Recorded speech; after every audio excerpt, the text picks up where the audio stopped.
Office के terrace पर दीपिका और आंचल कॉफी पीते हुए बातें कर रही है।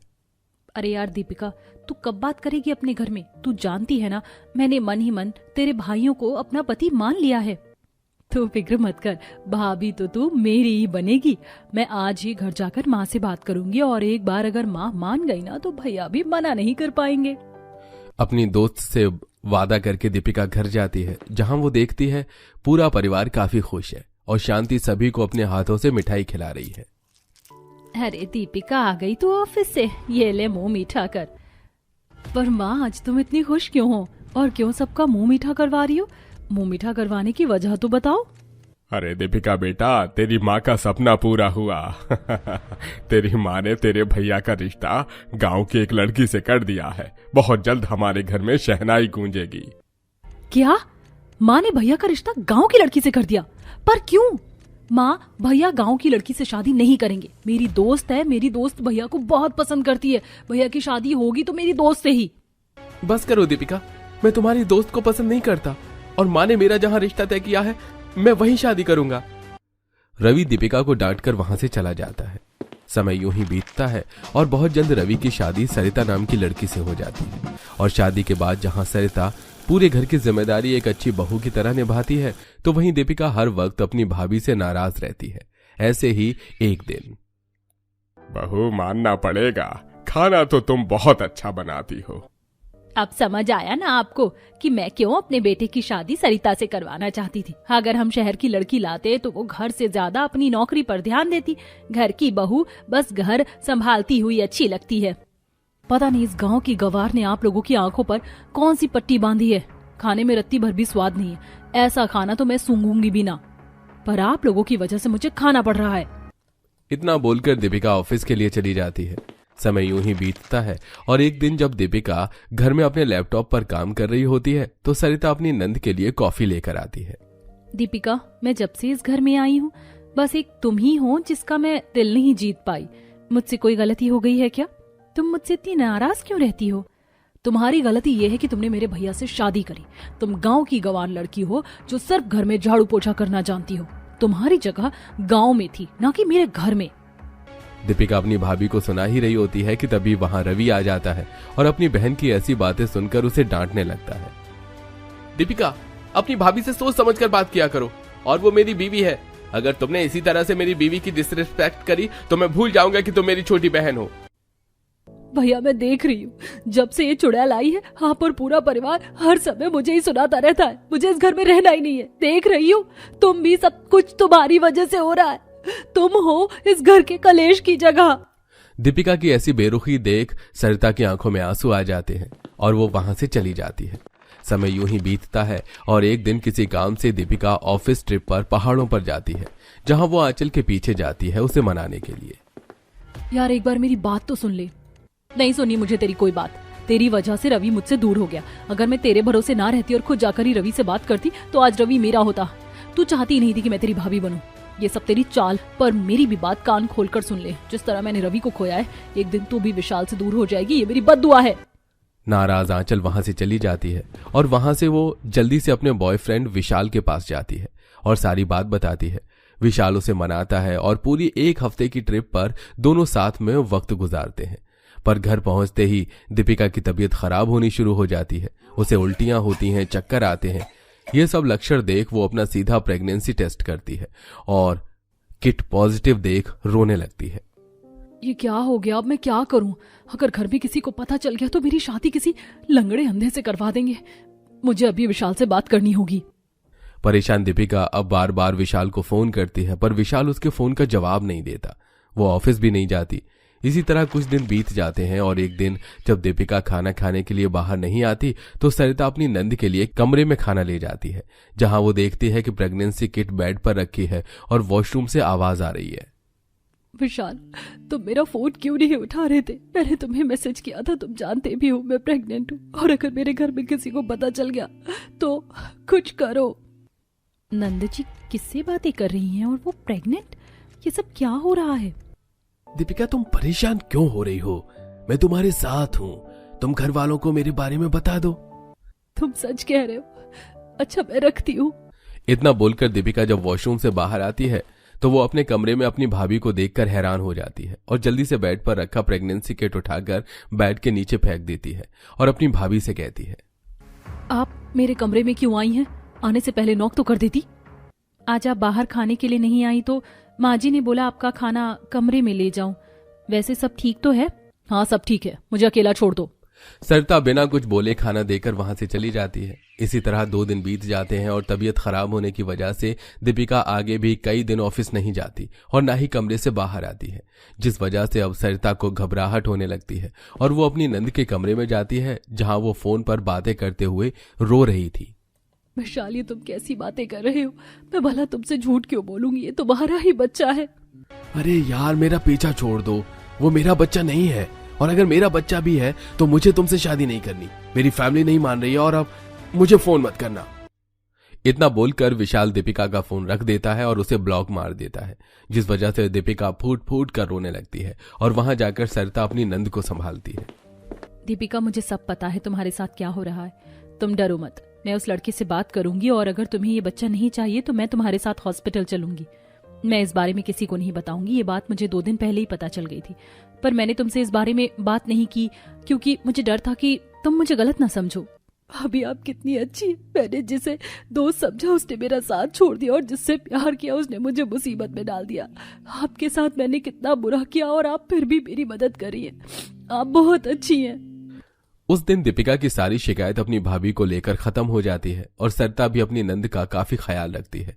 पर कुछ हफ्ते से ऑफिस न जाने की वजह से शांति को अपनी बेटी पर शक होता है और जब दोनों नंद भाभी रसोई में खाना बना रही होती हैं तो दीपिका को उल्टी होने लगती है और ये सब कुछ अपनी आंखों से शांति देख लेती है। तुम दोनों की तो बिल्कुल नहीं बनती थी, फिर तुम दोनों में इतनी दोस्ती। और दीपिका, तुझे क्या हुआ? तेरी तबीयत तो ठीक है? पिछले 1 हफ्ते से तू ऑफिस भी नहीं जा रही। माँ जी, कुछ दिनों से दीपिका की तबीयत ठीक नहीं है और जब मैंने अपनी नंद का थोड़ा सा ख्याल रखा तो मेरी नंद की सारी शिकायतें खत्म हो गई। मैं आज शाम को ही नंद जी को डॉक्टर के पास ले जाऊंगी। हो ना हो इन्हें जरूर टाइफाइड या डेंगू होगा, पर यह है कि मानती ही नहीं है। हाँ, फिक्र मत कीजिए, अब मैं हूँ ना। सरिता सारी बात संभाल लेती है और शांति का शक खत्म नहीं होता और शाम को जब सरिता अपनी नंद के साथ हॉस्पिटल जाती है तो शांति भी पीछा करती है और कुछ देर बाद जब सरिता और दीपिका डॉक्टर अमित से मिलती हैं। दीपिका, तुम यहां? तुम तो किसी बड़ी कंपनी में जॉब कर रही थी और तुम प्रेग्नेंट हो। तुमने शादी कब की? दीपिका, तुम डॉक्टर अमित को जानती हो? हाँ भाभी, मैं और अमित स्कूल फ्रेंड हैं और आज कई सालों बाद मिल रहे हैं और मेरी शादी नहीं हुई बल्कि मुझे धोखा मिला है।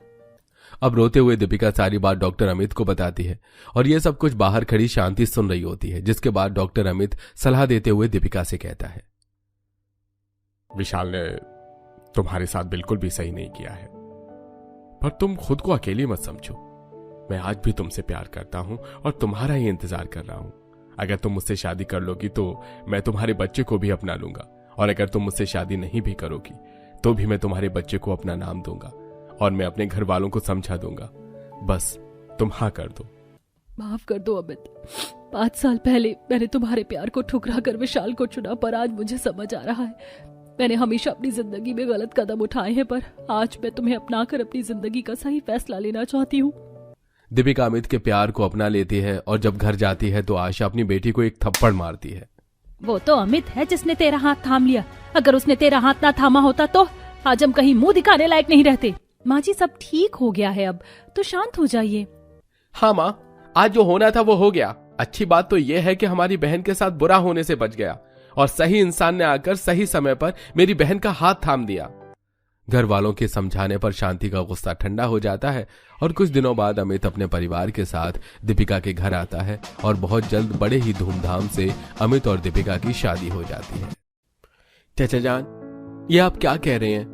माना अबू जान के गुजर जाने के बाद आपने ही हमारे खानदानी काम को संभाला है, लेकिन इसका मतलब यह तो नहीं कि अब हम भाई इस काम को छोड़कर कोई नया काम शुरू करें।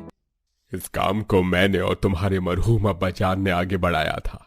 उनके गुजर जाने के बाद अब इस पर सिर्फ मेरा हक है और मेरे बाद इसे मेरे बच्चे संभालेंगे, न कि तुम। तुम्हारे चाचा जान बिल्कुल ठीक कह रहे हैं। तुम्हारी अम्मी और अब्बू के गुजर जाने के बाद आखिरकार हम दोनों ने ही तो तुम 10 को अपने बच्चों की तरह पाल पोस कर बड़ा किया, और अब तुम्हारी बीवियों और उनके बच्चों को भी पाल रहे हैं। इसीलिए अब हम चाहते हैं कि तुम लोग खुद मेहनत करके उनका खर्चा उठाओ।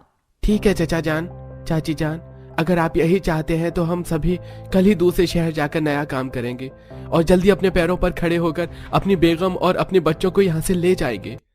अगले दिन होते ही सभी भाई अपना अपना सामान पैक करते हैं और अपनी बेगम और बच्चों से अलविदा लेकर दूसरे शहर काम की तलाश में निकल जाते हैं। वहीं सभी बहुएं बस अपने शौहर के आने का इंतजार करती हैं। इन सभी के शौहर को गए हुए अभी मुश्किल से सिर्फ 2 दिन ही हुए थे कि तभी मुमताज और राशिद मिलकर इन सबको घर से निकालने लगते हैं। चाची जान, ये आप क्या कह रही हैं? हमारे शौहर अभी 2 दिन पहले ही तो नए शहर गए हैं काम के लिए। कम से कम उनके आने तक तो हमें घर से ना निकाले। हम इन बच्चों को लेकर कहाँ भटकेंगे, और कुछ दिनों में रमजान भी शुरू होने वाला है। कितने सालों से तो हमने तुम्हें यहाँ रहने दिया, इतना काफी नहीं है क्या? अरे कल को मेरे भी बच्चों की शादी होगी, उनकी भी बेगम आएंगी, कहाँ रखूंगी उन्हें मैं? चलो अब जल्दी जल्दी निकलो यहाँ से। सभी बहुएं अपना सामान उठाती हैं और बच्चों के साथ घर से निकल जाती हैं। चलते चलते वो सब लोग काफी थक चुके थे, इसलिए वो एक घास के बड़े से खुले मैदान में जाकर बैठ जाते हैं। अभी तो ठीक से गर्मी आई भी नहीं है, लेकिन देखो ना कितनी ज्यादा गर्मी लग रही है। सूरज भी अब आंखों में चुभ रहा है। बाप रे बाप, बहुत ज्यादा गर्मी है। इतनी गर्मी में हम बच्चों को लेकर कहाँ जाएं? पास में 5 पैसे भी नहीं है, क्या करें हम? अम्मी जान, हम आपको बताएं, स्कूल में हमारे टीचर ने हमें बताया था कि घास काफी ठंडी होती है। देखिए हम सब घास पर ही बैठे हैं और ये कितनी ठंडी है। अगर हम घास से अपने आप को ढक लें या इसकी बनी हुई किसी चीज में जाकर बैठ जाएं तो हमें ज्यादा गर्मी नहीं लगेगी। दानिश बिल्कुल ठीक कह रहा है। हमने तो देखा ही नहीं कि हम लोग इतनी ठंडी घास पर बैठे हैं। इससे थोड़ी बहुत तो हमारी गर्मी कम हुई है। एक बार हमें दानिश की बात मान लेनी चाहिए। सभी बहुएं अब आपस में कुछ खुसर पुसर करती हैं और अब मुस्कान आसपास से 4 बड़ी लकड़ियों के टुकड़े लाते हैं और उसे जमीन में गाड़ कर उसके ऊपर के हिस्से को घास की मदद से अच्छे से ढक देते हैं। और अब सब उस घास के छप्पर में रात भर आराम करते हैं। घास की वजह से उन लोगों को रात भर ज्यादा गर्मी नहीं लगती और वो सब आराम से सो जाते हैं। कल की रात तो कट गई, लेकिन अब आगे क्या करें? 4 दिनों में रमजान शुरू है, कहीं भी रहने का ठिकाना नहीं है। अब छप्पर में तो हम लोग ज्यादा लंबे समय तक नहीं रह सकते। या खुदा, अब तू ही अपने बंदों की मदद कर। मेरे पास एक तरकीब है। जिस तरह कल हमने जुगाड़ करके घर में छप्पर बनाया, ठीक उसी तरह जुगाड़ करके हम घर से एक छोटी सी झोपड़ी बनाए। घास की वजह से हमें ज्यादा गर्मी भी नहीं लगेगी और रहने के लिए छत भी मिल जाएगी। मैं अर्शी के साथ हूँ, वो बिल्कुल ठीक कह रही है। इससे हमें काफी फायदा होगा और बिना पैसों के लिए हमारा घर भी बन जाएगा। सभी बहुएं अर्शी और मुस्कान की बात में हाँ में हाँ मिलाती हैं। जिसके बाद अब जहां कुछ बहुएं आसपास की जगह से लकड़ी इकट्ठा करती हैं तो कुछ हरी हरी और ताजी घास। वहीं दोनों बच्चे दानिश और अली उन सब की मदद करते हैं। ये लीजिए चाची जान, हम ढेर सारी ताजा घास लेकर आए और साथ में पानी भी। आप थक गई होंगी ना, पानी पी लीजिए। कितने समझदार बच्चे हैं हमारे। नन्ही सी उम्र में इन्हें हमारा कितना ख्याल है। 2 दिन की मेहनत के बाद आखिरकार उन सभी जुगाड़ का घास का घर बनकर तैयार हो जाता है, जिसमें वो गर्मी से बचकर आराम से रह सकती थी। ऐसे ही 2 दिन और गुजर जाते हैं और अब रमजान का महीना शुरू हो जाता है। सहरी तो हमने सिर्फ पानी पीकर कर ली थी, लेकिन अब इफ्तारी कैसे करेंगे? दोनों बच्चों ने भी रोजा रखा है। जिस तरह खुदा ने हमारे सर पर छत दी है, ठीक उसी तरह वो हमें रोजी रोटी भी देगा। दोनों बच्चे सिर्फ पानी पीकर ही रोजा रख लेते हैं और ऐसे ही आज का दिन गुजर जाता है। शाहीन और मरियम, ये दोनों बहुएं आसपास की जगह पर काम ढूंढने के लिए जाती हैं, लेकिन कहीं पर भी इन्हें काम नहीं मिलता, जिसके चलते ये दोनों उदास होकर घर लौट रही होती हैं कि तभी बीच रास्ते में इन्हें खजूर और केले का पेड़ दिखता है, जिसे देख या अल्लाह, हमारे घर के पास ही खजूर और केले का पेड़ है और हमें पता भी नहीं चला। कम से कम इफ्तारी का इंतजाम तो हुआ। हम केले और खजूर तोड़कर घर ले आते हैं। मरियम और शाहीन दोनों पेड़ से केले और खजूर तोड़कर घर ले आती हैं, जिन्हें देखकर सभी बहुएं काफी खुश होती हैं और अब वो केला और खजूर खाकर अपनी इफ्तार पूरा करती हैं। ये तो वही नकाब है ना जो पिछले रमजान पर तुमने मेरे लिए अपने हाथों से सिला था। तुम्हें याद है, पिछले साल मेरी सिलाई मशीन खराब हो गई थी तो मैंने अपने हाथों से सुई धागे की मदद से इसे बनाया था। तभी तो मुझे ये इतना पसंद आया था। वैसे कायनात, रमजान का महीना चल रहा है, रमजान के महीने में हर कोई बुर्का नकाब ये सब तो खरीदता ही है, तो क्यों ना तुम अपने हाथों से सिलाई करके ये सब बनाकर बेचो। इसमें मैं भी तुम्हारी मदद करूंगी। और मैं तो कह रही हूँ जिस तरह हमने घर से घर बनाया, ठीक उसी तरह जनवस कारपेट और टोपी भी बनाते हैं। तुम कह तो ठीक रही हो, थोड़ा मुश्किल तो है, लेकिन कोशिश करने में क्या जा रहा है, हम सब कोशिश करते हैं। कायनात और निखत अब दोनों मिलकर हाथों से पुरखे नकाब हिजाब बनाती हैं। वहीं बाद में वो लोग घास की मदद से टोपी और जान मास्क भी बनाते हैं, जिसे बाजार में बेचकर उन्हें थोड़े बहुत पैसे मिल जाते हैं।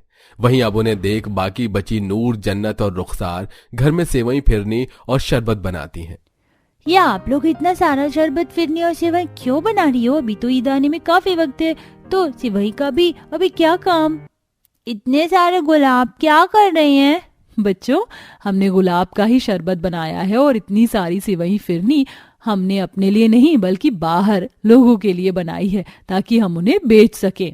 जो पैसे आएंगे ना, उससे हम आप लोगों के लिए बिरयानी बनाएंगे। अपनी चाची जान की बात सुनकर सभी बच्चे काफी खुश होते हैं, जिसके बाद अब सभी में अपनी बनाई हुई फिटनेस शरबत से वहीं पेड़ से ढेर सारे खजूर केले तोड़कर और साथ ही साथ बुरखे नकाब लेकर अपने घास के घर से निकल जाती हैं और अब पास की बाजार में जाकर उन सभी सामानों को बेचती हैं। ये सारी नकाब और हिजाब कितने ज्यादा सुंदर लग रहे हैं ना। और ये जरा टोपी तो देखो कितनी अलग है, ऐसा लग रहा है कि जैसे घास की बनी हो। क्या ये सच में घास की बनी है? यहाँ की शरबत और फिरनी भी कितनी ज्यादा अच्छे हैं ना। मैं तो सोच रही हूँ कि अब हर दिन इफ्तारी में यहीं से शरबत फिरनी मंगवा लिया करो। घर में इतने सारे काम होते हैं कि इफ्तारी पर ज्यादा कुछ बना ही नहीं पाती। उन सभी बहू की काफी अच्छी कमाई होने लगती है। वहीं अब जैसे जैसे दिन गुजरते हैं वो वैसे वैसे अपने सामान भी बढ़ाते हैं। कोई बहू कोरमा बनाकर बेचती है, तो कोई कबाब, तो कोई बिरयानी बनाकर लोगों को एक इफ्तारी के लिए बेचती है, जिससे आसपास के लोगों को जहां इफ्तारी के लिए कम से कम मेहनत करनी पड़ती, तो वहीं इन लोगों की काफी अच्छी बिक्री हो जाती है। कितने समय बाद हम लोग साथ में बैठकर इफ्तारी कर रहे हैं, वरना हर दिन तो हमारी इफ्तारी दुकान पर होती थी ग्राहकों को सामान बेचते हुए। वो सब तो ठीक है, लेकिन हमारे शौहर को गए हुए कितना वक्त हो गया है। न जाने वो लोग कब आएंगे। क्या पता वो आए हों और चाचा चाची जान ने उन्हें हमारे खिलाफ भड़का दिया हो। तो अब तो खुदा ही जाने की क्या होगा और कब हमारे शौहर दूसरे शहर से वापस आएंगे। इफ्तारी करने के बाद सभी बहुएं नमाज पढ़कर खुदा से अपने शौहर के आने की दुआ मांगती हैं और जैसे वो सब नमाज पढ़कर उठती हैं तो देखती हैं कि उनके दरवाजे पर उन सब के शौहर खड़े हैं। अपने अब्बा जान को देखकर दोनों बच्चे जाकर उनके गले लग जाते हैं। अम्मी जान देखिए, अब्बा जान आ गए। आप लोग आ गए? आने में काफी वक्त लगा दिया आप लोगों ने। पता है हम आप लोगों को कितना याद कर रहे थे। हम तो 2 दिन पहले ही दूसरे शहर से यहाँ आ गए थे, लेकिन जब घर गए तो चचा जान और चची जान ने हमें बताया कि अब तुम सब उनके साथ नहीं रहते। बड़े मुश्किल आसपास के लोगों से पता पूछकर हम यहाँ पर आए हैं। खुदा की रहमत से हमारा उस शहर में काफी अच्छा काम लग गया है और अब तुम सबको यहाँ इस तरह रहने की कोई जरूरत नहीं है। और चचा चाची जान से हमने अब सारे रिश्ते नाते तोड़ दिए हैं। अब तुम सब हमारे साथ चलो। सभी बहुएं खुशी खुशी अपना सारा सामान पैक करती हैं और अपने बच्चों को अपने शौहर के साथ दूसरे शहर जाकर अब हंसी खुशी रहती हैं और बाकी बचे रमजान वहां पर अच्छे से मनाती हैं और साथ ही साथ अपने जुगाड़ से शुरू किए हुए काम को भी जारी रखती हैं।